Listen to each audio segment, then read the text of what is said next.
Bona tarda a tothom.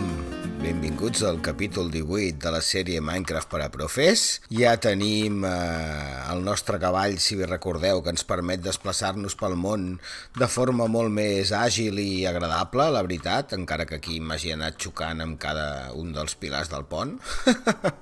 I vaja, què ens toca avui? A veure, tinc un parell de coses preparades per aquí. En primer lloc anirem, baixarem d'aquí, lligarem el cavall en aquest pilar que hem posat aquí, que ens permet guardar el nostre cavall. Ja veieu que tenim aquesta plataforma aquí grossa i també tenim aquell panell d'allà, i aprofitaré doncs per explicar-vos una mica algunes coses que ja va sent hora que formalitzem una mica. Abans que res, però, i això és quelcom que ja haurem de començar a fer habitualment, hem d'anar sempre, quan tinguem una rutina amb el Minecraft, en el sentit de que portem el dia a dia d'un món en supervivència, com és aquest, el primer que hem de fer sempre és fer aquelles coses que requereixen un temps, un procés, no?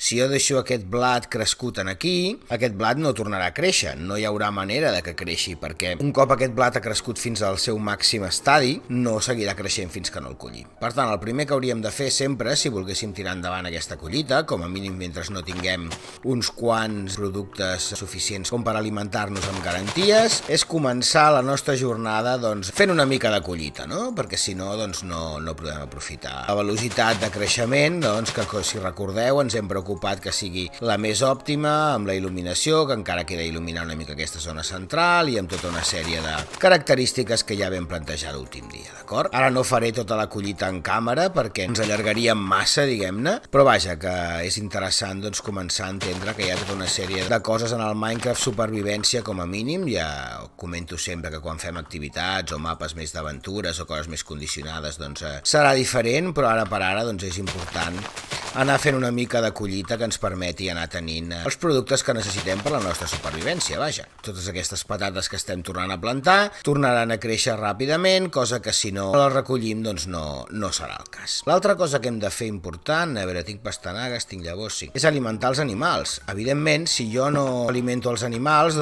no aniran creixent. En aquest cas, si tinguéssim canya de sucre que encara no l'hem replantat, faríem el mateix. Alimentem tots els animals, ens queden els pollastres, Déu-n'hi-do com criden, alimentem els pollastrets també, podem inclús recollir aquells ous d'allà, tot i que aquests no desapareixeran. Si volem recollir els ous, el millor sempre és treure'ns les coses de la mà, perquè no fugin els pollastres. On vas tu? Criatura de Déu? Bé, aquest el deixarem per aquí lliure, no crec que s'escapi. Si s'escapa, mala sort en tenim més. Això, ja hem fet una mica d'alimentació i collita, així que ens en tornem a la nostra base, que avui tinc ganes d'explicar-vos algunes coses que crec que comencen a ser interessants i que possiblement poden ser una mica confuses al començar. A veure, ens emportarem un d'aquests gossos que ens faci companyia, que sí? Vens amb nosaltres o què? Aquests animals també els podeu alimentar i criar-ne. Això em sembla que no ho vam comentar. Mira, ho farem ara en un moment. Llavors, amb la carn jo puc venir aquí a alimentar aquest gos, veieu que fa el mateix efecte que amb els animals, i llavors automàticament els dos també criaran i ens donaran el nostre primer gosset.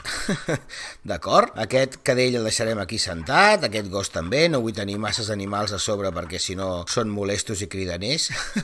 Però vaja, ens n'emportarem algun. Tu, vine aquí. Vine amb mi, home.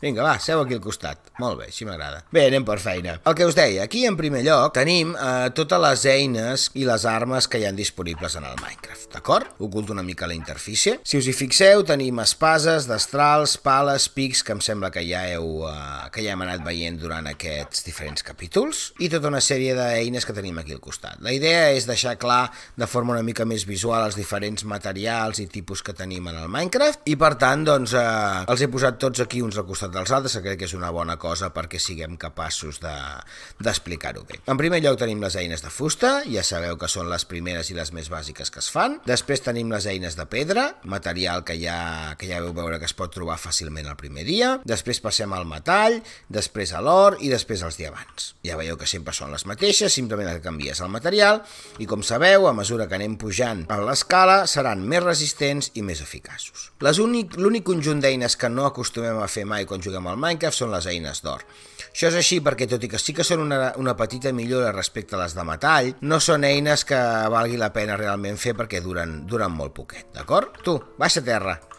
duren molt poc. Per tant, la diferència entre el metall i l'or en quant a eficiència i durabilitat és tan petita que com que el metall és un material molt més barat, doncs és més fàcil fer-les de metall que no fer servir l'or. D'acord? Això purament perquè ho sapigueu. A continuació, tenim un cubell, tenim un escut, tenim una canya, tenim unes tisores i tenim un arc i unes fletxes. El cubell ja l'hem fet servir, ja sabeu una mica per què serveix. L'escut em sembla que no cal explicar-ho. El farem servir quan presentem possiblement en el proper episodi les criatures malvades del Minecraft, però vaja que és un escut, simplement ens serveix per protegir-nos. La canya de pescar ja la veu veure en acció, les tisores també les heu vist ja en acció, així que purament és un recordatori, i l'arc i la fletxa, que si ens acostem aquí els podem treure, doncs simplement són una arma a distància com qualsevol arc i fletxa normal i corrent. Ara no tenim cap criatura, cap animal que puguem caçar per ensenyar-ho a prop, o sí, a veure si jo faig així. Molt bé. Hauria hagut d'encertar, però vaja, ja veieu una mica com funciona. Simplement hem de tenir fletxes a les mans, ja explicarem doncs, que els arcs també es poden encantar, podeu recollir les fletxes que feu servir sense cap tipus de problema. Aquí doncs ara hem matat una ovella directament, per tant la podeu fer servir per caçar, etc. D'acord? Vaja, una arma més que serveix per caçar i que ens permet doncs, atacar criatures o animals a distància, que ja veureu que un cop expliquem les criatures perilloses, en alguns casos és interessant doncs, no acostar-nos gaire a la criatura per no rebre dany, d'acord? Això ho deixarem aquí construït, com a mínim de moment, ja veuré si li dono una mica més de feina artística o estètica. Ara he fet simplement un panell molt senzill, però vaja, el deixarem aquí per si algú té interès d'anar-ho veient o per si en algun moment doncs, ho volem recordar, així que de moment ho deixarem aquí, no sé durant quant de temps, però ho deixarem aquí. A l'altra banda, tenim el mateix però amb les armadures. Armadures que nosaltres, si ho recordeu, portem una armadura de ferro, que ens vam fer no fa massa, també tenim el mateix. En aquest cas, però, en comptes de fusta i pedra tenim les de cuir, que les podem fer amb el cuir que obtinguem de matar vaques. Després ja passem a la de ferro, que és una mica més resistent i dura una miqueta més. En el cas de l'armadura d'or passa exactament el mateix que l'armadura de ferro. L'or és un material molt més escàs que el metall i per tant doncs,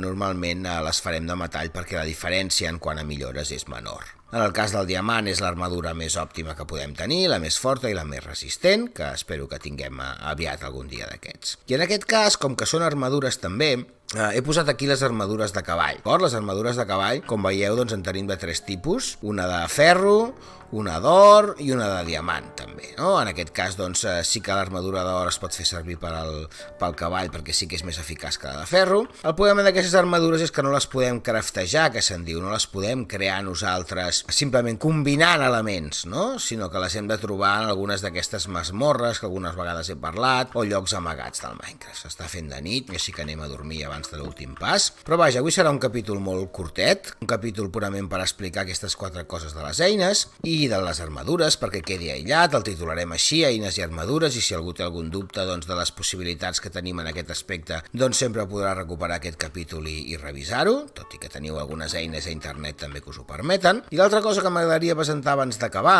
és aquest panell que he posat aquí, que si us hi fixeu és com una espècie de panell d'anuncis, cosa que segurament us serà útil construir quelcom similar sempre en els vostres mons i les vostres activitats per donar instruccions o per apuntar algunes coses importants. Aquests cartells que tinc aquí, simplement si jo els trenco, pam, doncs tinc aquest cartell aquí. No sé si he ensenyat a fer-lo, si no ara ho farem en un moment. I quan jo el poso sobre un bloc em deixa escriure alguna cosa, no? Jo poso això, per exemple, doncs ho centro una miqueta perquè quedi una mica millor, i simplement quan doni a fet ens quedarà doncs, posat i veureu que podem posar un cartell en el que podem escriure doncs, fins a 3 línies. Hi ha altres formes per escriure missatges una mica més llargs, però vaja, ho explicarem més endavant. Com fem els cartells? I amb això, en principi, acabarem l'episodi d'avui. Una mica de fusta, per exemple, i uns pals, d'acord? Els cartells simplement venim aquí, posem pals i posem uns quants blocs de fusta que ens donaran accés a 3 cartells, d'acord? Fàcil, simple, i amb això, evidentment, els podem posar sobre qualsevol bloc, però també els podem posar aquí, per exemple, no? Doncs podem posar pont de la sort.